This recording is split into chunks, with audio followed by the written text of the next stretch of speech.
Hi friends, welcome back to YouTube channel touring bells. ఈ రోజు మనం మధ్యప్రదేశ్లో ఉన్న చిత్రకూట్ గురించి మాట్లాడుకుందాం. సో ఆ ప్లేస్ చాలా బ్యూటిఫుల్గా ఉంటుంది అనమాట. ఆ ప్లేస్కి చాలా స్పెషాలిటీస్ కూడా ఉన్నాయి. అవేంటో తెలుసుకునే ముందుగా మన ఛానల్ సబ్స్క్రైబ్ చేసుకోకపోతే సబ్స్క్రైబ్ చేసుకోండి.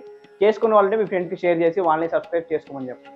మేము చేసిన వీడియోస్ కాకుండా మీకు ఏదైనా స్పెసిఫిక్ టూర్ ప్లాన్ కావాలనుకుంటే ఆ ప్లేస్ గురించి కింద కమెంట్లో మెన్షన్ చేయండి. దాని గురించి కంప్లీట్ వీడియో చేసి పోస్ట్ చేస్తాం. సో ఫస్ట్ మనం చిత్రకూట్ రీచ్ అవ్వాలి అంటే మనకి అలహాబాద్ వరకు ఫ్లైట్ కనెక్టివిటీ అయితే ఉందన్నమాట. సో అలహాబాద్కి రీచ్ అయితే అక్కడి నుంచి చిత్రకూట్కి రీచ్ అవ్వడానికి మనకి అరౌండ్ 130 కిలోమీటర్స్ ఉంటుంది అనమాట. సో అక్కడి నుంచి మనకి బస్సెస్, క్యాబ్స్ అవైలబిలిటీ ఉంటాయి.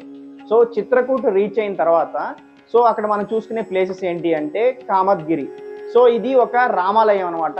ఈ టెంపుల్ చాలా అద్భుతంగా ఉంటుంది. ఈ టెంపుల్ ఒక కొండ మీద ఉంటుంది. సో చాలా మంది భక్తులు ఏంటి అంటే ఇక్కడ గిరి ప్రదక్షిణ చేసి స్వామివారికి దర్శించుకొని మనం ఏదైనా కోరుకుంటే ఖచ్చితంగా నెరవేరుతుందని చాలా మంది నమ్ముతూ ఉంటారనమాట. సో ఇక్కడ గిరి ప్రదక్షిణ చేస్తూ ఉంటారనమాట. సో చాలా మంది ఆ నమ్మకంతో గిరి ప్రదక్షిణ చేసి స్వామివారిని దర్శించుకుంటూ ఉంటారు.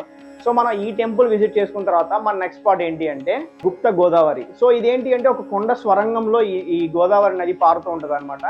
సో ఈ ప్రదేశానికి ఉండే స్పెషాలిటీ ఏంటి అంటే ఆ కాలంలో రాముల వారు, లక్ష్మణుల వారు ఏదన్నా సీక్రెట్ గా సమావేశం చేసుకోవాలి అనుకుంటే ఈ గుహల్లోకి వచ్చి మాట్లాడుకునే వాళ్ళంట. సో అందుకని చాలా మంది ఇక్కడ రాముల వారు ఇక్కడ అడుగు మోపారు కాబట్టి సో ఈ ప్రదేశాన్ని చాలా పుణ్యక్షేత్రంగా భావించి చాలా మంది ఈ గుహల్లోకి కూడా వెళ్తూ ఉంటారు. సో ఇక్కడ లోపలికి వెళ్ళడానికి మనకి మోకాళ్ళ లోతు నీళ్లు ప్రవహిస్తూ ఉంటాయి. సో లోపలికి ఒక్క మనిషి మాత్రమే వెళ్ళి రాగలరు అనమాట. చాలా చిన్న సందులు.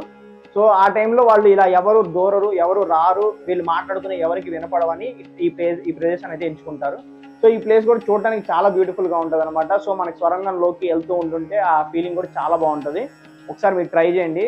ట్రై చేసి ఎలా ఉంది కింద కమెంట్ లో మెన్షన్ చేయండి. సో ఈ గుప్త గోదావరి చూసుకున్న తర్వాత మన నెక్స్ట్ స్పాట్ ఏంటి అంటే రామ్ ఘాట్. సో ఈ నది దగ్గర చాలా ఘాట్స్ ఉంటాయి. ఇది రామ్ ఘాట్ ఎందుకు అంటారంటే ఈ తులసీదాస్ అనే ఒక రచయిత ఈ ప్లేస్ లో రాముల వారికి సంబంధించిన చరిత్రని రాశారని చెప్పి చెప్తూ ఉంటారనమాట. సో ఆయన మొదటిసారిగా ఈ రాముడు, సీతాదేవిని, లక్ష్మణుని ఇక్కడ ప్రదేశంలో చూశారని చెప్పి చెప్తుంటారు. అందుకని ఇది రామ్ ఘాట్ అని పేరు పెట్టారు. సో ఇక్కడ మనం ఏదైనా స్నానాలు చేస్తే మనకేమైనా పాపాలు ఉంటే తొలగిపోతాయని చెప్పి చెప్తూ ఉంటారు అనమాట. సో మనం ఈ రామ్ ఘాట్ సందర్శించిన తర్వాత మన నెక్స్ట్ స్పాట్ ఏంటి అంటే హనుమాన్ ధార. సో ఈ ప్లేస్ కి ఈ పేరు రావడానికి స్పెషాలిటీ ఏంటి అంటే హనుమంతుడు లంకకు వెళ్ళి లంకా దహనం చేసిన తర్వాత తన తోక కంటుకున్న నిప్పుని ఈ నీటిలో ముంచి ఆర్పారని చెప్పేసి చెప్తుంటారు అనమాట. సో అందుకని ఈ ప్లేస్ కి హనుమాన్ ధార అనే పేరు అయితే వచ్చింది.